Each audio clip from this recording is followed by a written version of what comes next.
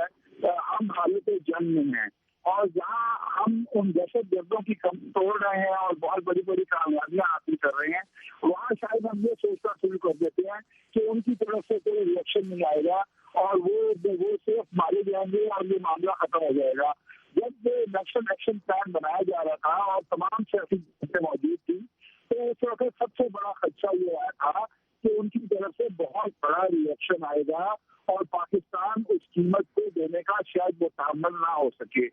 آج جو ریئیکشن آ رہا ہے ہماری توقعات سے بہت کم ہے اور میں اسی چیز کو پاکستان فوج کی اور کامیابی سمجھتا ہوں اور ہمارے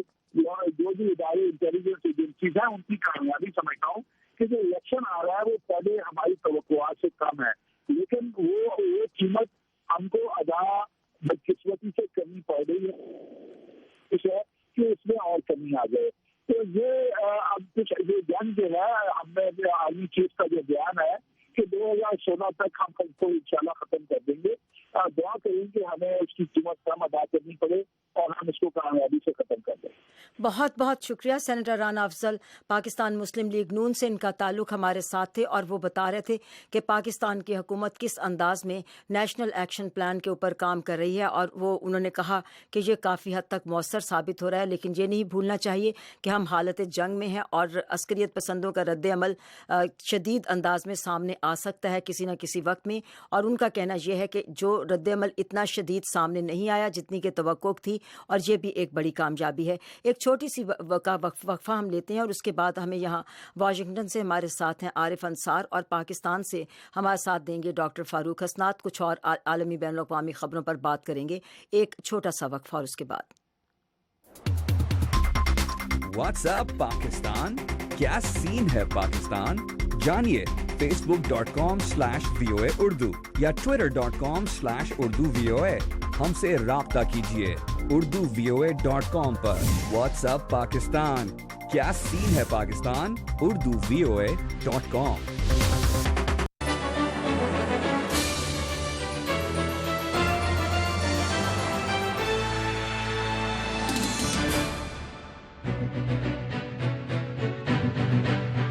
وائس آف امریکہ واشنگٹن کی اردو سروس سے پروگرام پیش کیا جا رہا ہے جہاں رنگ. اور آئیے اب پروگرام کے آخری حصے کی طرف بڑھتے ہیں اور کچھ بین الاقوامی خبروں کا احاطہ کرتے ہیں. جیسا کہ ہم نے آپ کو بتایا، یہاں واشنگٹن سے ہمارے ساتھ ہیں عارف انصار اور پاکستان سے ہمارے ساتھ دے رہے ہیں ڈاکٹر فاروق حسنات. السلام علیکم جی.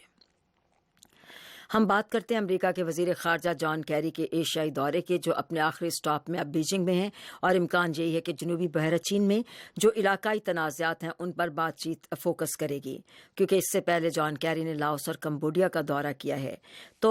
میں عارف انصار صاحب آپ سے شروع کرتی ہوں. یہ بتائیے گا کہ جنوبی بحیرہ چین میں چین کی طرف سے جو بنائے جانے والے جزائر اور دوسری سرگرمیاں کس حد تک اہم ہیں، اور اس سے دوسرے ممالک کیوں اس طرح تحفظات کا اظہار کر رہے ہیں؟ کیا وہ سمجھتے ہیں کہ یہ اجارہ داری اور توسیع پسندی کو چین فروغ دے رہا ہے؟ اس کو کس طرح سے دیکھیں گے؟ جی اس کو وہ ایک ایسا اگریسو پوسچر دیکھا جا رہا ہے کہ وہ جو ریکلیمیشن ہے آئیلینڈس کی اس کی بدولت خاص طور پہ ملٹرائزیشن ہے ان آئیلینڈس کی بعض پہ جو ہے چائنا نے اپنے بیس وغیرہ بنا رہا ہے جس پہ ان کی ملٹری پریزنس ہوگی تو اس کی وجہ سے وہ پوسچرنگ ہوتی ہے جس سے دوسرے جو ریجن کے کنٹریز ہیں ان کو خطرہ لاحق ہوتا ہے کہ چائنا کس طرف بڑھ رہا ہے. لیکن میرا خیال ہے کیری صاحب کا جو وزٹ ہے اس میں ایک اور اہم موضوع بھی ہے جو کہ نارتھ کوریا کا ریسنٹ تجربہ تھا جو کہ ان کے بقول ہائیڈروجن بم تھا. اس پہ متضاد رپورٹ تھی اور اس سلسلے میں بھی ایک تبدیلی آ رہی ہے کہ جو امریکہ کی پوزیشن ڈیولپ ہو رہی ہے وہ چائنا کو باور کرانا چاہتے ہیں کہ نارتھ کوریا کے ساتھ اب ایک اگریسو پالیسی لینی پڑے گی اور ان کو جو ماضی کی پالیسی تھی کہ نارتھ کوریا کو بہت زیادہ ان کے اوپر سختی نہ کی جائے وہ ریورس کرنی پڑے گی اور چینج لانی پڑے گی جو کیونکہ نارتھ کوریا کی ریسنٹ بیہیویئر کی وجہ سے. تو یہ بھی جو ہے ان کے ایجنڈے میں میرا خیال ہے کافی اوپر ہے کہ وہ کسی طریقے سے چائنا کے ساتھ جو بات چیت چل رہی ہے اس میں یہ کافی ٹاپ آف دا لسٹ ہے. اچھا، اب ہم بات کرتے ہیں وزیر خارجہ جان کیری کی. بات ہوئی تو ان کے دورے کی بات کر لیتے ہیں. اس سے پہلے ایشیا کے اس دورے سے پہلے وہ سعودی عرب کے دارالحکومت گئے تھے ریاض میں جہاں انہوں نے GCC یعنی خلیجی تعاون کونسل کے ملکوں کے نمائندوں سے بھی ملاقات کی تھی. عام طور پر یہ خیال تھا جب ایران کے اوپر سے پابندیاں اٹھائی گئیں تو اس کے بعد یہ عام طور پر خیال ہونے لگا کہ سعودی عرب کافی تنہا رہ گیا ہے اور امریکہ جو اس کا دیرینہ حلیف ہے اس کی اب اس کی اس طرح سپورٹ نہیں ہے. دوسری طرف ایران نے کیا کیا ہے کہ جو ان کشیدہ تعلقات کے پس منظر کو دیکھتے ہوئے یہ بھی اعلان کیا گیا ہے کہ انہوں نے 100 ان لوگوں کو گرفتار کیا ہے جنہوں نے تہران میں سعودی سفارت خانے پر حملہ کر کے اس کو نقصان پہنچایا تھا. تو اس سارے تناظر میں ڈاکٹر حسنات آپ یہ فرمائیے گا کہ اس سارے تناظر میں جان کیری کا دورہ سعودی عرب کا خلیجی تعاون کونسل کے ممبروں سے ملاقاتیں اور ایران کی طرف سے یہ سارا بیان بھی کہ اس سلسلے میں کام ہو رہا ہے کہ آپ سمجھتے ہیں کہ سعودی عرب اور ایران کے درمیان کشیدگی اور تناؤ کو کم کرنے میں کس حد تک مدد مل سکتی ہے؟ دیکھو جیسے آپ نے بالکل صحیح کہا کہ سعودی عرب میں یہ تاثر مل رہا ہے، ایران کی حکومت یہ تاثر لے رہی ہے کہ ایران ایکسپینڈ کر رہا ہے اور ان کا انفلوئنس بڑھتا جا رہا ہے، خاص طور پر جب سے نیوکلیئر ڈیل ہوئی ہے ویسٹ کے درمیان اور ایران کے درمیان، اور پھر تجارت کے راستے ہیں وہ کھل رہے ہیں اور ایران جو ہے وہ باہر نکل کر بہت اچھے رول پلے کر رہے ہیں. ان کے صدر آج اٹلی میں ہیں اور بھی بہت سے ممالک کے ساتھ ان کے رابطے ہیں. تو اس لیے ان کو یقین دہانی دلانے کے لیے کیری نے دورہ کیا اس علاقے کا اور یہ بتانے کے لیے کہ آپ تنہا نہیں ہیں، اور لیکن یقیناً یہ بھی بار بار یہی کہہ رہے ہیں کہ کشیدگی کو کم کیا جائے اس علاقے میں، کیونکہ سب سے بڑا وہاں پہ خطرہ ایران سے امریکہ نہیں دیکھ رہا کہ ایران سے خطرہ سعودی عرب اس کو دیکھ رہا ہے، لیکن جو اور بھی بہت سے ممالک ہیں وہ دیکھ رہے ہیں کہ داعش سے ان کو خطرہ ہے، اور داعش کا جب تک مقابلہ نہیں کیا جائے گا اور اس وقت تک مل کا مقابلہ نہیں کیا جائے گا اس وقت تک بہت مشکل ہو جائے گا کہ داعش کے اثر کو کم کیا جائے. اگر آپس میں یہ ممالک جو ہے وہ پورا زور لگائیں گے، کھینچا تانی کریں گے، چاہے وہ شام کا معاملہ ہو چاہے وہ عراق کا معاملہ ہو، تو اس میں پھر ان کو زیادہ اسپیس ملتی ہے اور اس اسپیس میں ہی وہ داعش والے آپریٹ کرتے ہیں. یہ بہت جگہ دیکھا گیا حال ہی میں کہ اس طرح کی صورتحال ہوئی. تو بالکل کشیدگی تو کم نہیں ہو سکتی، لیکن ان یقین دہانیوں کے کیونکہ سعودی عرب بہت ڈپینڈ کرتا ہے امریکہ کے اوپر اپنے دفاع کے لیے، اور ان کی وہ ہمیشہ ان سے تحفظ چاہتا ہے. تو اگر امریکہ ان کو یہ یقین دلا دے کہ ان کو کوئی خطرہ نہیں ہے اور ایران بھی اپنا انفلوئنس جو ہے وہ کسی حد تک ہی بڑھا سکتا ہے یا بڑھائے گا، تو پھر ممکن ہے کہ اس طرح کی کشیدگی نہ رہے جو پچھلے دنوں میں ہم نے دیکھی، بہت شدید قسم کی ٹینشن ہو گئی تھی جس کا پھیلاؤ زیادہ ہوا تھا. دوسری بات یہ ہے جسے آپ نے ذکر کیا کہ ایران نے بھی اس کو کنڈیم کیا ہے سعودی ایمبیسی کو جلانے میں، اور ان کا بھی یہ کہنا ہے کہ وہ جو لوگ ہیں انہوں نے ایران کی وہ خدمت نہیں کی بلکہ ایران کو نقصان پہنچایا ہے، ایران کی اسٹاف کو نقصان پہنچایا ہے بین الاقوامی دنیا میں. تو اس قسم کے جو اقدامات ہیں یہ اگر اسی طرح آگے بڑھتے جائیں گے تو پھر یہ امید کی جا سکتی ہے کہ اور اس کا ٹیسٹ ایک آئے گا کہ سیریا کی بات چیت ہو رہی ہے اس میں سعودی عرب اور ایران دونوں کتنا تعاون کرتے ہیں دوسروں کے ساتھ. تو پھر اس کے بعد یہ امکان ہے کہ کم ہوتی جائے. اچھا، اب ہم بات کرتے ہیں 25 جنوری یعنی پیر کے روز سے یہ ہونا تھا کہ جنیوا میں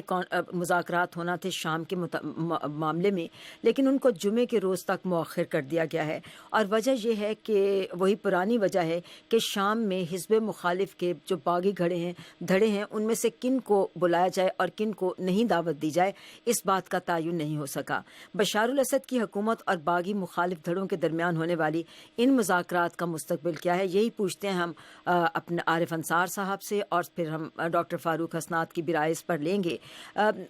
آپ مجھے یہ بتائیے گا انصار صاحب کہ حزب مخالف کے دھڑوں میں سے بات چیت کے لیے مدعو کی جانے والے جو دھڑے ہیں ان کے انتخاب کی بنیاد کیا رکھ رہے ہیں؟ کن دھڑوں کو مدعو کیا جا رہا ہے اور کن دھڑوں کو کس بنیاد پہ نہیں مدعو کی جا رہا؟ سوال کیا ہے بہجت، اور اس پہ تو ابھی تک یو این بھی کلیریفائی نہیں کر رہا اور اسی پہ یہ انفارمیشن پبلک نہیں ہے. اور ابھی سوالات تمام اینالسٹ اور رپورٹرز یہی کر رہے ہیں آفیشیل سے کہ وہ انوائٹ کس کو جائے گا، کون سے گروپ شامل ہوں گے اور ان کا کرائٹیریا وغیرہ تو ایک الگ معاملہ ہے، لیکن کس کو انویٹیشن جائے گی، کون اپوزیشن ہے، اس پہ بہت اختلاف ہے. جو سعودی لسٹ ہے جو سعودی میں ڈیولپ ہوئی وہ ایک فرق لسٹ ہے. جو روسی جس کو سپورٹ کر رہے ہیں جس لسٹ کو، وہ ایک فرق لسٹ ہے. کچھ فرق ہیں ان میں یہ نہیں کہوں گا کہ ساری فرق ہیں. اچھا،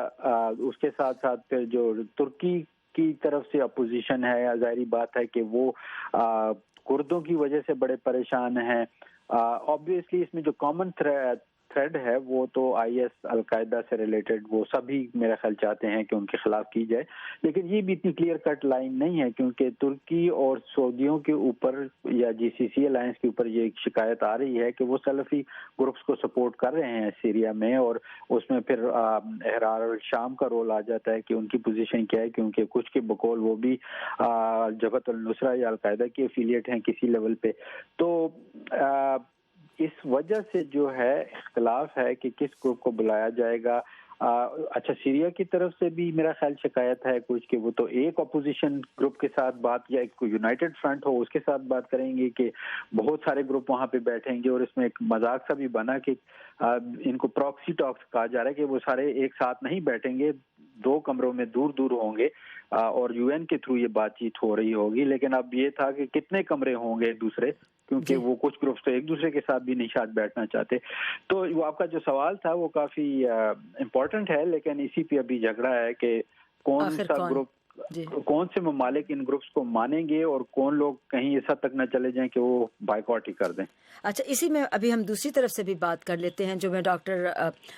حسنات سے پھر بات کرتی ہوں کہ شام میں حزب مخالف کے باغی گروپوں کی جب ہم بات کر رہے ہیں تو آئیے کچھ ان کے تحفظات پر بھی بات کر لیتے ہیں. سیرین اپوزیشن کی جو ہائی نیگوسیشن کمیٹی ہے یعنی HNC کے ترجمان ہے سلیم مسلط، وہ روس اور شام دونوں کو مذاکرات کی راہ میں رکاوٹ ڈالنے کے لیے ذمہ دار ٹھہرا رہے ہیں. اس کو کس طرح سے دیکھیں گے ڈاکٹر حسنات؟ جی، اس میں دیکھیے ایک تو دھڑا بالکل حکومت کا ہوا اور اب حکومت کے ساتھ ایران اور روس شامل ہو گئے ہیں. دوسرا دھڑا جو ہے کہ جنگجو جو لڑائی کر رہے ہیں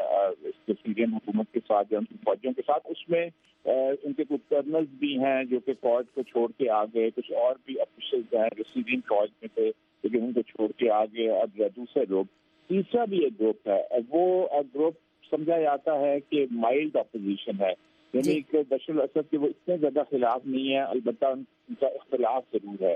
تو اب یہ بھی ایک معاملہ آ گیا ہے کہ جب وہ اپوزیشن کی بات کرتے ہیں تو یہ اس گروپ کو وہ بیچ میں نہیں لانا چاہتے جو وہ سمجھتے ہیں کہ حافظ الاسد کے ساتھ ان کی ہمدردی ہے. کیونکہ اب ساری اپوزیشن اس علاقے کی بڑی تیزی کے ساتھ تبدیل ہوئی ہے. سب سے بڑی تبدیلی تو یہ آئی ہے کہ امریکہ سمیت یہ ممالک اب یہ ان کو ماننا پڑ گیا ہے کہ بشار الاسد کی حکومت فوری طور پر نہیں جائے گی اور نہ ہی اس کو جانا چاہیے. اس لیے یہ ایک بہت بڑی ڈیولپمنٹ ہے. اور حال ہی میں پچھلے 2-3 دنوں میں یہ بھی دیکھا گیا کہ لتاکیہ کے علاقے میں سیرین فوجیوں نے پیش قدمی کی ہے، جو اپوزیشن ہے اس کو اوپر کیا ہے روس کی مدد سے ہی. تو اس لیے بھی اب بشار الاسد کی حکومت کا بھی حوصلہ بڑا ہے اس معاملے میں اور ان کی بھی جو پوزیشن ہے وہ زیادہ سے زیادہ اپنی خطر ہوتی جا رہی ہے. دوسری طرف جو اپوزیشن ہے وہ بھی اسکیٹرڈ ہے. جیسے یہ کبھی کہا گیا بالکل صحیح کہ ابھی تو بالکل ڈائریکٹ بات چیت کا تو سوال ہی نہیں ہے, ابھی تو انڈائریکٹ بات ہونی ہے. جمعے کو بھی جو بات چیت ہونی ہے وہ انڈائریکٹ بات چیت ہونی ہے, اور یہ کوشش ہونی ہے کہ انڈائریکٹ بات چیت کو تبدیل کیا جائے ڈائریکٹ بات چیت میں. جو گروپس ہیں وہ آپس میں آمنے سامنے بیٹھے اور بات کریں, لیکن وہ لگ یہی رہا ہے کہ یہ ابھی معاملہ کافی ٹول پکڑے گا, کافی مہینے اس میں لگیں گے کہ یہ گروپ بات بھی آپس میں کر سکیں. کیونکہ اس میں بہت سے پھر وہی بات آ جاتی ہے کہ کیونکہ اس میں بہت سے پلیئرز ہیں, بہت سے ممالک اس میں شامل ہیں, بہت سے ممالک بہت سے گروپوں کو ان کے فیوریٹس ہیں ان کو بیک کر رہے ہیں, تو اس سے ایک بہت بڑی کمپلیکیشن ہو گئی ہے. وہ کمپلیکیشن ختم امریکہ ہی کروا سکتا ہے اگر روس اس کے ساتھ تعاون کرے. آپس میں یہ کچھ نہیں کر سکتے, اس لیے ان کے لیے بہت مشکل ہے. یہی اب کوشش ہو رہی ہے کہ اقوام متحدہ کی امبریلا کے نیچے امریکہ اور دوسرے کچھ ممالک مل کر ان کو کم سے کم کچھ تو ایسا دروازہ کھولیں جس میں بات چیت کا ایجنڈا ہی کم سے کم طے ہو جائے کہ جب یہ ڈائریکٹ بات چیت ہوگی کریں گے. آپ کے پروگرام میں ہم آپ یاد ہے ہم پہلے بھی ہفتوں میں بات کر رہے تھے, اس میں یہی لگ رہا تھا کہ انٹرم گورنمنٹ کی بات ہو رہی تھی, اور یہ لگ رہا تھا کہ یہ بن جائے گی انٹرم گورنمنٹ, اس کے بعد الیکشن ہوں گے. وہ تو بہت دور کی بات لگتی ہے. جی اس پہ تو فیصلہ ہی نہیں ہو رہا کون سا گروپ آنا چاہیے نہیں آنا چاہیے. اچھا, ایک بڑا کوئک کامنٹ آپ سے میں لینا چاہوں گی عارف صاحب کہ شام اور عراق میں داعش عسکریت پسندوں کا غلبہ ختم کرنے کے لیے کہتے ہیں کہ ایک اہم عامل جو ہے وہ قبائلی جہادیوں کا ہے, اور کہتے ہیں کہ ان قبائلی جہادیوں سے اس طرح سے مدد نہیں مل رہی جو 2006 میں امریکی فوجیوں کو مدد ملی تھی جب انہوں نے عراقی صوبے انبر سے لوگ القاعدہ کے جہادیوں کو نکالنے کے لیے کی تھی. اور اس کی وجہ یہ ہے کہ داعش قبائلی افراد کے ساتھ بہتر رابطوں میں ہے. آپ کے خیال میں داعش کے اس پروپیگنڈے کو توڑنے اور قبائلیوں کو ان کے خلاف متحرک کرنے کے لیے کیا کرنا چاہیے؟ جی شاید آپ وہ سنی اویکننگ کی طرف ریفر کر رہی ہیں جو عراق میں فینومینن ہوا تھا جس میں 2006 میں. جی بالکل, ظاہری بات ہے یہ سارا ایک کمپلیکس سینیریو ہے اور اس میں بہت سارے عوامل ہیں. کوئی چیز بھی اتنی آسانی سے استعمال نہیں کی جا سکتی, لیکن میرا خیال ہے کہ قبائلیوں کی جہاں تک سچویشن ہے وہ یہی ہوگی کہ وہ بھی اپنے دور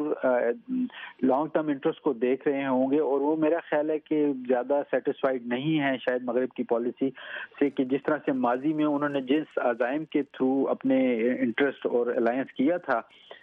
نیٹو کے ساتھ یہ عراق میں یا مغربی ممالوں کے ساتھ, وہ شاید اب انہیں اس طرح سے نظر نہ آ رہا ہو یا اس طرح سے فائدے نہ ملے ہوں, اور اس وجہ سے انہوں نے, کیونکہ انہوں نے تو وہاں رہنا ہے تو وہ اپنے الائنسز اس کے مطابق رکھتے ہیں کہ جو جس میں ان کو صبح بھی فائدہ ہو اور رات کو بھی فائدہ ہو. کہ ایک مذاق سا ہے کیونکہ وہ رات کو تو ایک تنزن کہا جاتا ہے کہ باغی یا جو ایکسٹریمسٹ ہیں وہی وہاں پہ ہوتے ہیں, تو انہوں نے تو وہاں دن اور رات گزارنی ہے. تو اب اس کو کس طرح سے کیا کہتے ہیں کہ سکسیسفل کیا جا سکتا ہے, اس میں میرا خیال امریکہ کی پالیسی میں بھی شفٹ آ رہا ہے, اور اب بات بڑھتی جا رہی ہے کہ شاید امریکہ بھی اپنی گراؤنڈ پریزنس عراق میں بھی بڑھا رہا ہے, اور اب ریسنٹ رپورٹس ایسی ہیں کہ لیبیا میں بھی ایک فرنٹ کھلنے والا ہے اور وہاں بھی گراؤنڈ فورسز بڑھائی جا سکتی ہیں. تو ہو سکتا ہے کہ جب انہیں یہ ایشورنس کانفیڈنس آئے تو وہ شاید اپنی جو سپورٹ ہے اور الائنس ہے اس میں تبدیلی لائیں. اچھا, بس آخری بالکل سوال ہے, مصر کے بارے میں تھوڑی بات کرنا چاہتے تھے کہ 5 سال ہو گئے جب حسنی مبارک کی حکومت ختم ہوئی, اپرائزنگ شروع ہوئی, اور اس کے بعد ان 5 سالوں میں حسنات صاحب مصر ایک اچھی جگہ پر ہے یا صورتحال ابھی بھی بے انتہا خراب ہے؟ کس طرح سے دیکھیں گے؟ آخری منٹ ہمارے پاس. میں بھی یہ کہوں گا کہ جہاں پہ اس قسم کی ظالمانہ ڈکٹیٹرشپ ہو, جہاں پہ منتخب پارلیمنٹ کو برطرف کیا گیا اور جہاں پہ صدر کو ہٹا دیا گیا اور جو آزادانہ انتخابات کے ذریعے میں آیا تھا, تو یہ سارا آرٹیفیشل ہے, یہ منسوئی جو ہے اوپر ہی لگ رہا ہے جیسے ان کا بہت کنٹرول ہے, لیکن اصل جو لوگ ہیں, اصل جو عوام ہیں, وہ یقیناً ان میں بے چینی ہے بہت سی, لیکن اسٹیٹ کا اتنا ظالمانہ کنٹرول ہے کہ وہ اٹھ نہیں سکتے, آواز بلند نہیں کر سکتے, جس کے نتیجے میں پچھلے دنوں میں بام بلاسٹ ہوئے وہاں پہ اور اس قسم کی کاروائیاں ہوئیں. تو یہ اگر اسی طرح ان کا وہ رہا ڈکٹیٹرشپ رہی تو پھر ہم زیادہ سے زیادہ دیکھیں گے کہ جو ایکسٹریمسٹ ایلیمنٹس ہیں وہ زیادہ حاوی ہو جائیں گے، کیونکہ ان کا ایمان اور یقین تو الیکشن پہ ختم ہو چکا ہوگا اب تک، جیسے کہ ان کے ساتھ کیا گیا سیسی نے اور اس کی حکومت نے. اس لیے میں تو یہ کہوں گا کہ اوپر سے یہ لگ رہی ہے بڑی مضبوط حکومت، لیکن اندر سے یہ بہت بہت شکریہ ڈاکٹر فاروق حسنات پاکستان سے اور عارف انصار جہاں واشنگٹن سے ہمارے ساتھ تھے. پروگرام جہاں رنگ کا وقت اب ختم ہوا. وائس آف امریکہ واشنگٹن سے بہجت کو اجازت دیجیے. آپ کی میری ملاقات ہوگی پھر انہی پروگراموں میں. ہم سے رابطے میں رہیے، ہمارے پروگراموں کو سنتے رہیے. اب اجازت، اللہ حافظ.